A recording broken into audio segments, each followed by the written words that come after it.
E eu quero falar sobre a volta de Jesus. Todos nós aqui esperamos a volta de Cristo. Amém? Todos nós aqui sabemos que Jesus, lá em João 14, ele vai dizer: não se turbe o vosso coração, credes em Deus, crede também em mim.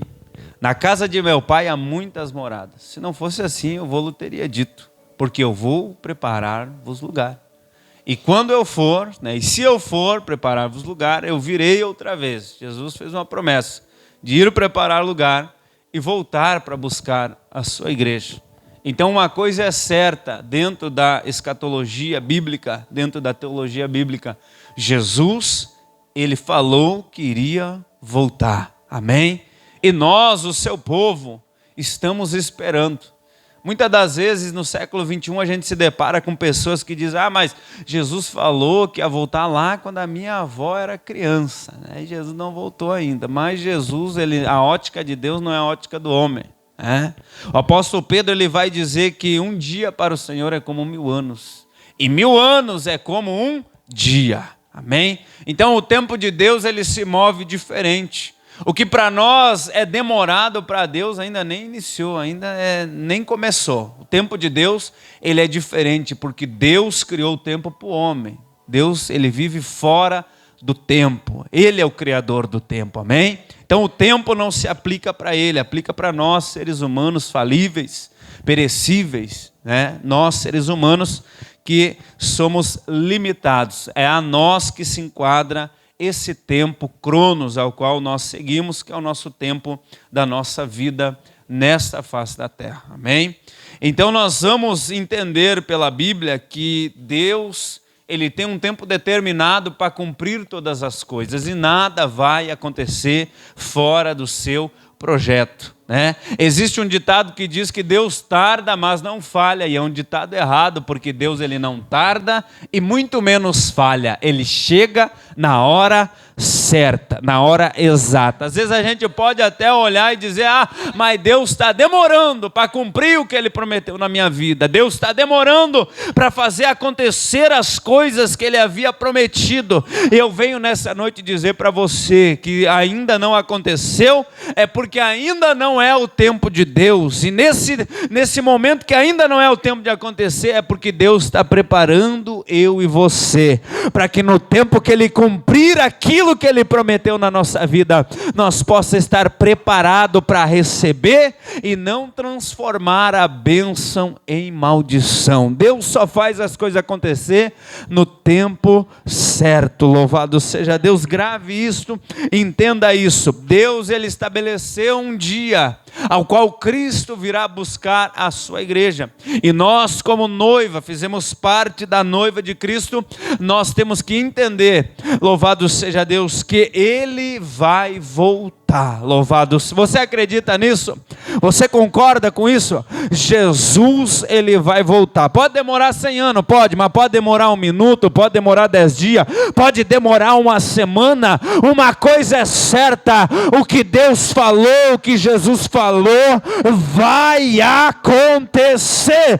Queira o diabo ou não, queira o incrédulo ou não, mas a palavra do Senhor não vai passar. A palavra de Deus diz que passarão os céus e a terra, mas as palavras do Senhor não hão de passar. Louvado seja Deus. O profeta Isaías vai dizer: secam-se as folhas, caem as flores, mas a palavra do Senhor, ela subsiste eternamente. Jesus vai voltar buscar a sua igreja. E uma coisa é certa: eu e você devemos andar preparado. Repita comigo: eu preciso andar preparado. Eu não vou dizer para você que você tem que se preparar. Eu vou dizer para você que eu e você devemos estar preparados. Porque a palavra de Deus diz no primeiro versículo que nós lemos: por isso estai vós apercebidos, porque o Filho do Homem há de vir em uma hora em que vocês não estiver pensando. A hora que você menos imaginar, vai ser a hora que o Filho do Homem, Jesus, virá buscar a sua noiva. A nossa irmã leu aqui antes: assim como foi nos dias de Ló, assim como foi nos dias de Noé, casavam-se, davam-se em casamento, bebiam, comiam, faziam tudo o que queriam, até o dia em que Noé entrou na arca. O que significa esse comer, beber, dar-se casamento, casar? O que nós entendemos é que eles tinham uma vida comum. Eles estavam seguindo o curso da vida normalmente, de maneira normal.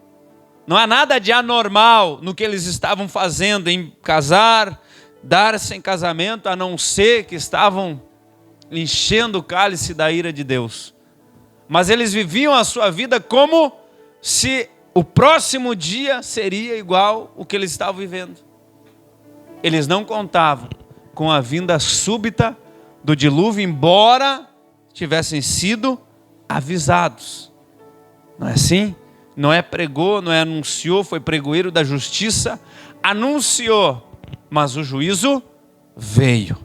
A igreja está pregando, Jesus vai voltar, Jesus vai voltar, Jesus está voltando, Jesus está voltando. Muita gente está desapercebida, mas uma coisa é certa: Jesus, ele vai buscar a sua igreja. Eu quero falar aqui rapidamente, nessa noite, com a ajuda de Deus, sobre esse texto que nós lemos. E eu quero falar sobre as atitudes do servo que espera a volta do Senhor. Você repete comigo, só para tu gravar. Repete comigo: atitudes do servo que espera o Senhor voltar. Nós esperamos Jesus voltar. Jesus está voltando e nós estamos esperando. Como noiva, estamos sendo preparados, estamos nos preparando. Quando eu olho para esse texto que nós lemos, do versículo 45 ao 51, nós vamos olhar que aqui se enquadra dois tipos de pessoa. O primeiro tipo de pessoa são aqueles que esperam a volta do seu Senhor. O segundo grupo de pessoas são os que não dão a mínima, que não esperam, que estão despreocupados quanto à volta do seu Senhor. Jesus próprio falando nesse texto sobre o servo bom e fiel, aquele que o seu Senhor, falando em parábola, aquele que o seu Senhor lhe colocou sobre os seus bens, e ele foi fiel, e ele trabalhou, e ele zelou por aquilo que o Senhor havia lhe dado, pela responsabilidade que o Senhor havia lhe colocado. E ele zelou por tudo aquilo que o Senhor lhe colocou sobre a sua responsabilidade. Aí o próprio texto vai dizer: bem será para esse servo se o seu Senhor voltar e achar ele dessa maneira. Dessa maneira como? Servindo, cuidando, se preparando, dando valor para aquilo que o seu Senhor lhe confiou. Quando esse Senhor voltar, lhe colocará sobre todos os seus bens. O que é lhe colocar sobre todos os seus bens? Lhes dará a sua devida recompensa. É isso que o texto quer dizer. Aquele que for achado fiel, aquele que for achado zelando pelas coisas do seu Senhor, em parábola, o Senhor Jesus está querendo dizer nas entrelinhas: aquele que for achado zelando por aquilo que lhe foi confiado, receberá o galardão do seu Senhor. Aí Jesus vai dar um outro exemplo: mas se o servo mau, fala do servo bom, agora fala do servo mau, mas se o servo mau pensar consigo mesmo, dizendo: o meu Senhor, vou falar aqui numa linguagem que você entenda, o meu Senhor vai demorar para vir. Como muitos aí estão dizendo: Jesus não volta mais, Jesus vai demorar.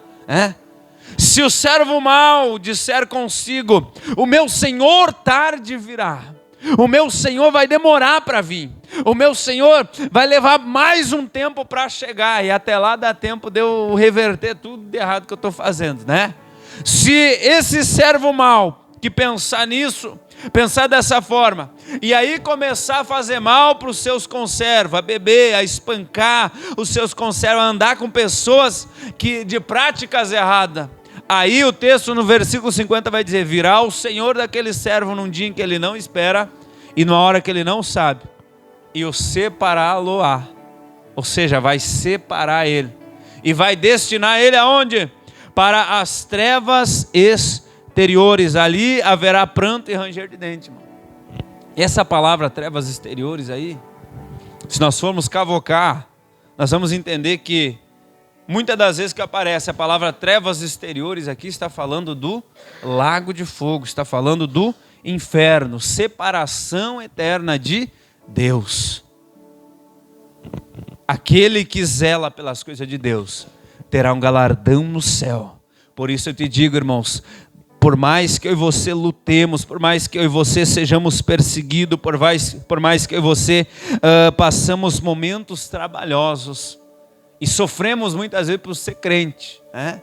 Sofremos muitas vezes por levantar a bandeira do Evangelho, sofremos perseguições, sofremos calúnia, né? Pessoas olham e zombam muitas vezes. Ai, crente é doido, é louco, acredita nessas coisas da Bíblia, acredita em tudo que a Bíblia está dizendo. Muitas vezes eles olham para a gente e olham a gente, acham que a gente é idiota, né, por acreditar na palavra de Deus.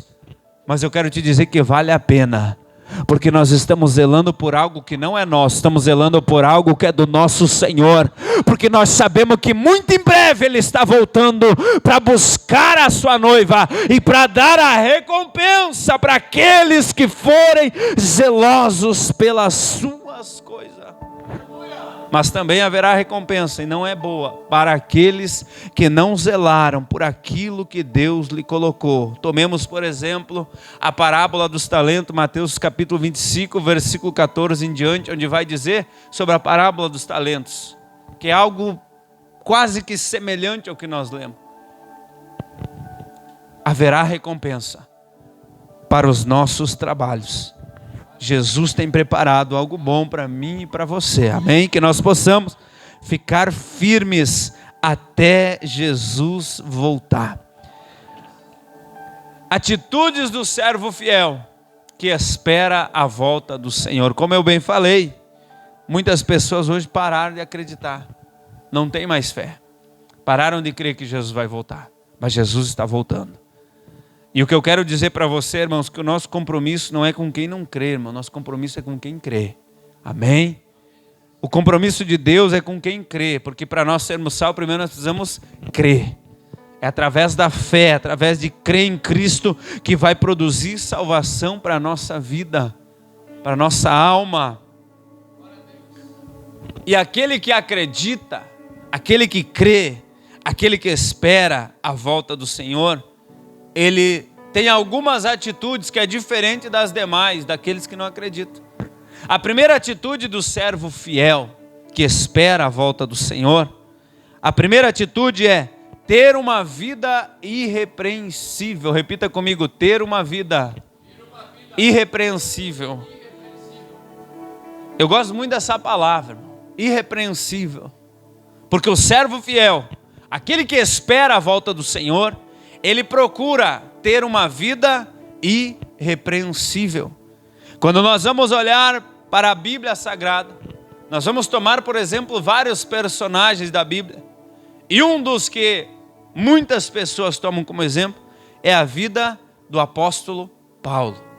Você pode olhar para mim, mas como ter uma vida irrepreensível? Primeiro, o significado da palavra irrepreensível significa aquele que não tem como alguém acusar de algo, entendeu? Aquele que, se tu olhar, você não tem como acusar ele de algum erro, de algo que venha denegrir a sua imagem. Por quê? Porque ele se esforça para viver uma vida correta diante de Deus. Isso é ter uma vida irrepreensível.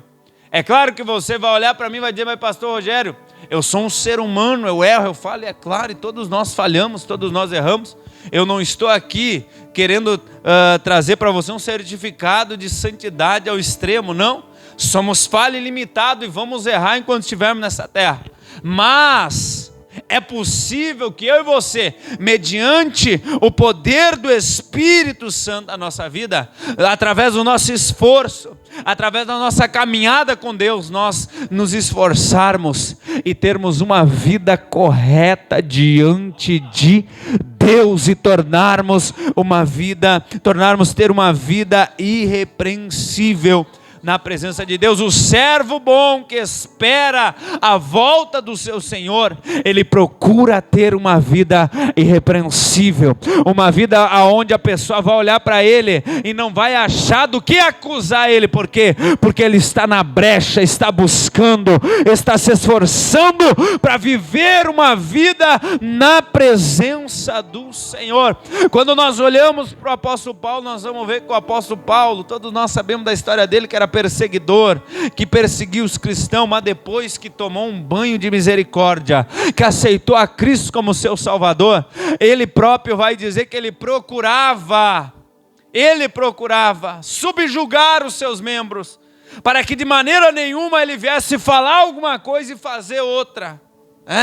Ele procurava viver uma vida tão na presença de Deus, que ele procurava ele próprio subjugar. Ele vai dizer na epístola de Filipenses, lá no final da epístola, ele vai dizer assim: por isso que eu subjugo os meus membros, para que eu, falando aos outros, não venha dar mau exemplo através das minhas ações. Parafraseando, é isso que ele falou. Ele procurava ter uma vida irrepreensível, porque ele esperava o Senhor. Ele tinha ciência da sua responsabilidade, e ele queria zelar por aquilo que Deus havia lhe confiado. E para viver uma vida irrepreensível, não somente no corpo, mas na alma e no espírito, porque o ser humano, ele é formado de corpo, alma e espírito.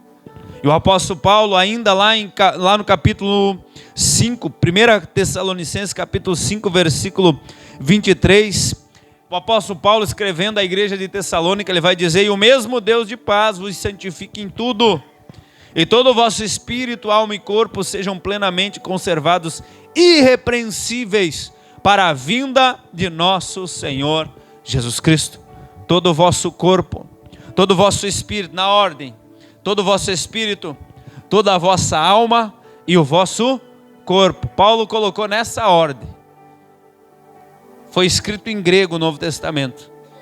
E segundo alguns teólogos, o grego, quando foi escrito, ele sempre coloca na ordem de importância. A palavra que vem primeiro: espírito, alma e corpo. Repita comigo: espírito, alma e corpo. Se veio nessa ordem, é porque o que aparece primeiro é na ordem de importância. E você vai se perguntar: mas por que não santifica primeiro o corpo?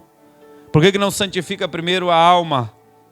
É nessa ordem que deve ser santificado, que deve se tornar irrepreensível: é espírito, alma e corpo. Porque o corpo nada mais é do que a manifestação do que aquilo que nós temos do lado de dentro. O corpo só vai esboçar aquilo que a parte de dentro está colocando para fora. O espírito é o que liga o homem a Deus. Quando o ser humano não aceita Cristo, não tem Jesus, o espírito do homem não está preenchido com o Espírito Santo. Então, por isso que o homem é natural, está separado de Deus, afastado de Deus. Mas quando nós aceitamos a Cristo, o Espírito Santo passa a habitar em nós. Aonde? No Espírito, o Espírito do homem. E ali é onde está a devoção do homem. A intuição, é por ali que Deus se comunica ao homem e que o homem se comunica ao Senhor. O homem tendo ligação com Deus, o espírito estando sujeito a Deus, vai refletir na alma. E a alma é o quê? A alma é a sede das emoções do homem. É na alma que fica a alegria, é na alma que fica a tristeza, é na alma que fica todo o sentimento que o ser humano tem, possui. É na alma. A alma é a sede dos sentimentos. Se a alma está sujeita ao espírito, ela vai produzir sentimentos bons, sim ou não? Vai produzir sentimentos bons. E a alma produzindo sentimento, emoções boas, vai refletir aonde? No corpo, no exterior. Então o exterior é resultado daquilo que nós temos lá dentro. Por isso que Paulo diz: santifique o vosso espírito, santifique a vossa alma e santifique o vosso corpo, porque se você estiver de bem, ligado com o céu, tuas emoções vão ser boas, seus sentimentos serão bons, seus pensamentos serão bons, o seu corpo terá boa ação, o teu corpo dará fruto irrepreensível na presença de Deus. A primeira atitude do servo que espera o Senhor é ter uma vida irrepreensível, uma vida correta, uma vida sem censura diante de Deus. Segunda atitude do servo fiel, nos encaminhamos para o final. A segunda atitude do servo fiel que espera a volta do seu Senhor, ele não dá lugar à carne. Repita comigo: ele não dá lugar à carne. Que carne é essa, pastor? Não é a carne que a gente bota no espeto, né, no churrasco, não tem nada a ver com essa. Ele não dá lugar à sua carne. Eu quero que tu entenda algo nessa noite. Deus chamou você para ser livre. Repita comigo: eu fui chamado para ser livre. Você entendeu isso? Diga amém. Eu e você fomos chamados não para ser escravo, para ser escravizado. Nós éramos escravizados quando nós éramos usados pelo diabo. Hoje nós somos nova criatura, somos filhos de Deus. Escravo não tem vez nem voz, mas nós não somos mais escravos, nós somos filhos. Filhos têm direitos na presença do seu Pai, amém? Louvado seja Deus. Nós somos chamados para ser livres.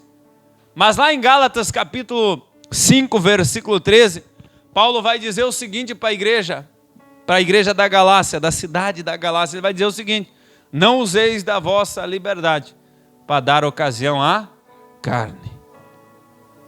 O que Paulo estava querendo dizer é o seguinte: Jesus chamou vocês, Jesus resgatou vocês da escravidão para vocês viverem uma liberdade na presença de Deus. Mas não usei da liberdade, não se aproveitem da liberdade para você fazer a vontade da carne. E é difícil. A carne, eu sempre digo, irmãos, já preguei sobre isso. O ser humano, ele tem 3 inimigos. O primeiro inimigo dele é o diabo. O segundo inimigo dele é o mundo. E o terceiro inimigo dele é a carne. O diabo, o mundo e a carne. Qual deles é o mais perverso? Não é o diabo.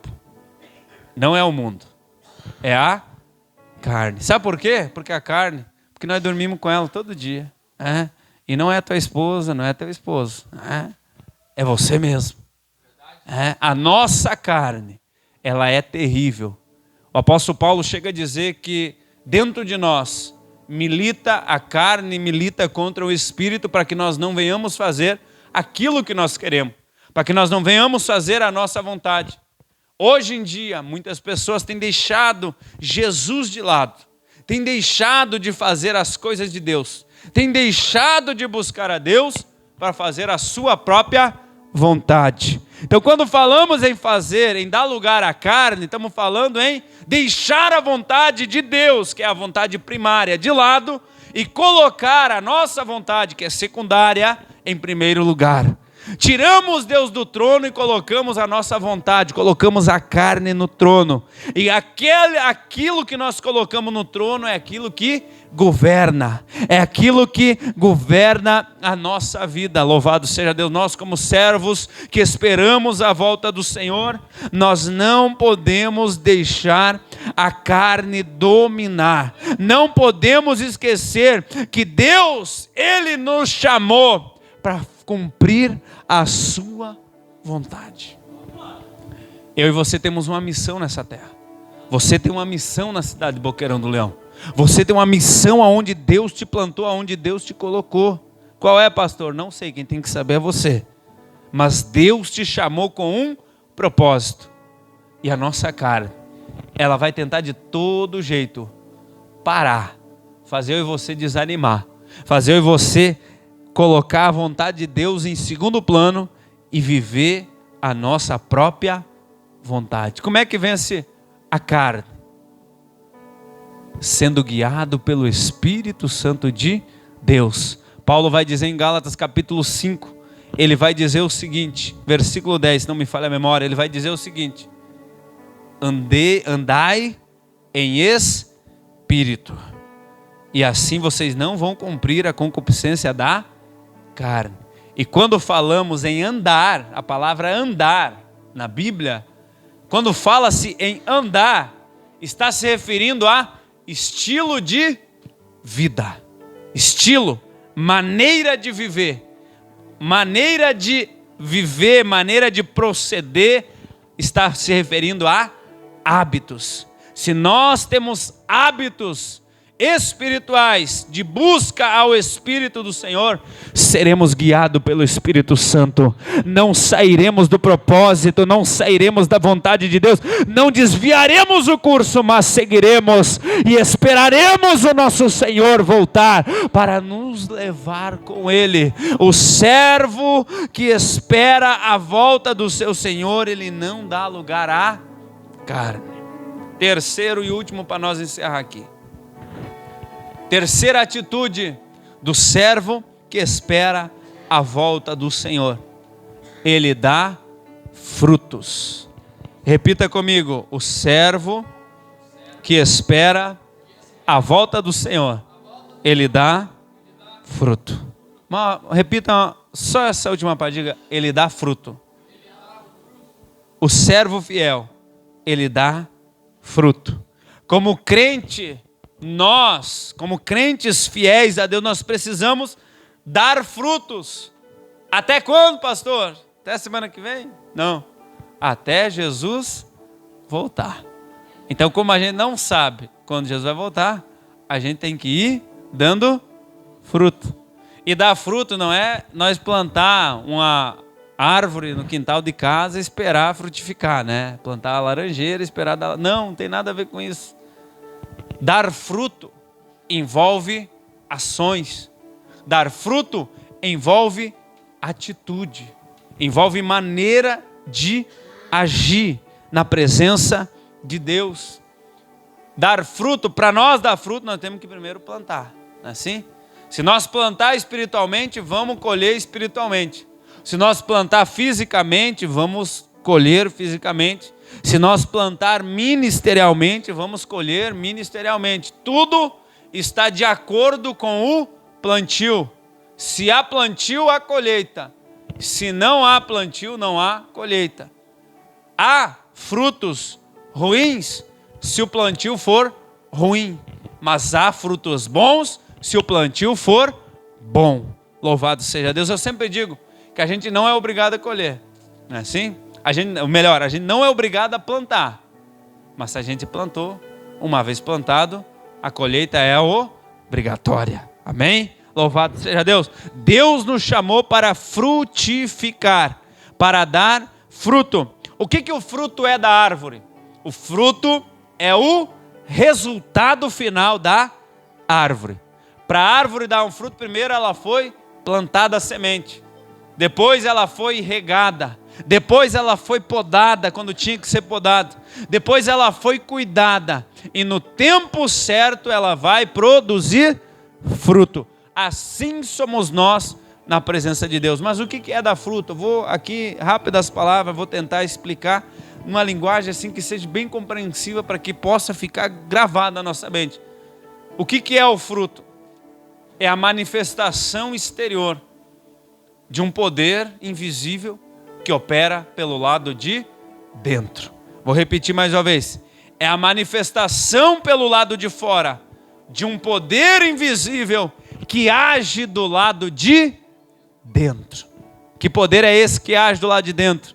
Um poder chamado Espírito Santo de Deus. E se esse poder está dentro de nós, agindo dentro de nós, é automático que será manifesto pelo lado de fora. De que jeito? Através das nossas ações, através da maneira que eu e você agimos com o nosso próximo, com o nosso irmão, com o nosso parente, com o nosso familiar, com o nosso amigo, com o nosso colega de trabalho. Através da nossa ação vai refletir aquilo que está agindo aqui dentro. E há alguém, não é um poder simplesmente, mas há alguém, a terceira pessoa da Trindade, chamada Espírito Santo de Deus, aquele que foi enviado para nos consolar, aquele que foi enviado para nos guiar a toda boa obra. É Ele que age dentro da nossa vida, dentro da nossa alma, no nosso espírito. É Ele que age dentro de nós. E é por isso que eu e você, nós não fizemos boa obra porque somos bonzinhos, porque queremos ser salvos. Não, nós fizemos boas ações, fizemos boa obra porque tem alguém aqui dentro morando dentro de nós. E esse alguém já nos salvou. Não praticamos boa obra para ser salvo, mas somos salvos, e é por isso que nós agimos de maneira que venhamos a glorificar o nome de Jesus Cristo. Aleluia! Jesus falou, Mateus capítulo 5, versículo 17, eu amo essa passagem, e cada vez que eu prego eu falo ela, já estou enjoado de ouvir eu falar isso aí. Jesus disse assim: assim resplandeça a vossa luz diante dos homens, para que eles vejam as vossas boas obras e glorifiquem o vosso Pai que está no céu. Louvado seja Deus. O nosso fruto tem um objetivo. Qual é? Qual é o objetivo, pastor? Qual é o objetivo do nosso fruto? O nosso fruto, ele tem um objetivo: é glorificar o nosso Pai que está no céu. É glorificar o nosso Senhor que está voltando para buscar a sua igreja.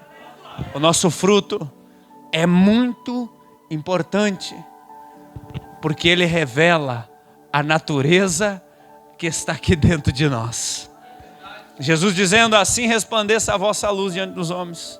Jesus está querendo dizer: vocês têm uma luz, vocês têm um poder dentro de vocês, que deve irradiar, onde vocês pisar pondo o pé, deve irradiar todos à sua volta. E essa luz, esse poder, como falei, que está dentro de vós, ele vai fazer você gerar boas obras, que é o fruto, que é as ações, que é o resultado da luz que está dentro de nós. Assim resplandeça a vossa luz, para que vocês venham ter frutos, e esse fruto venha glorificar a mim, não, os outros, não, venha glorificar o nosso Pai que está no céu. Quando nós entendemos esse princípio, nós vivemos uma vida para glorificar o nome santo do Senhor. Quando nós vamos agir, nós vamos pensar: será que esse ato vai glorificar Jesus ou não vai? Se não vai glorificar, não vou fazer, mas se vai glorificar, eu vou agir para a glória do nome de Jesus, porque quem é servo fiel, que espera a volta do seu Senhor, ele dá fruto aonde ele pôr a planta do seu pé. Só quem acredita no que eu estou falando. Eu quero liberar uma palavra para a tua vida nessa noite. Você foi chamado a esta terra, você recebeu uma missão, você foi comissionado para frutificar na presença de Deus. Então aonde tu pôr a planta do teu pé, vai dar fruto, dê fruto para a glória do nome de Jesus. Oh, glória ao nome santo do Senhor. Eu sinto algo bom aqui. Aleluia. Oh, meu Deus amado. Aleluia, aleluia. Glória ao nome de Jesus.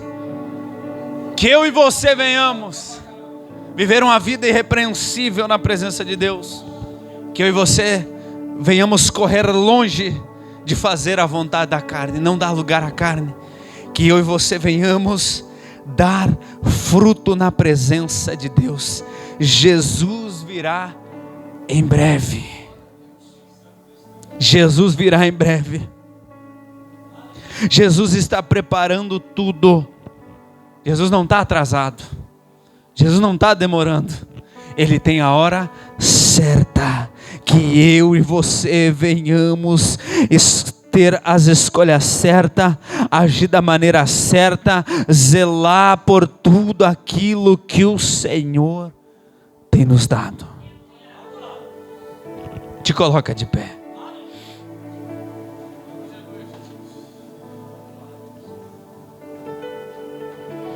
Que nós possamos não venhamos esmorecer na fé.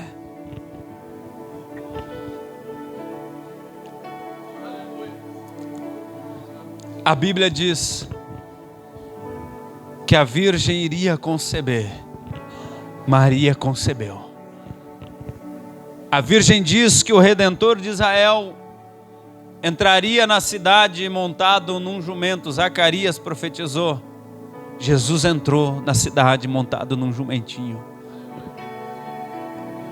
A Bíblia diz pela boca do profeta Malaquias que o Messias viria de Judá, viria de Belém, da Judéia. Jesus nasceu em Belém. A Bíblia diz no livro dos Salmos que ele seria sepultado, seria contado com os malfeitores. Jesus foi morto no meio de 2 ladrões. A Bíblia diz que ele ressuscitaria.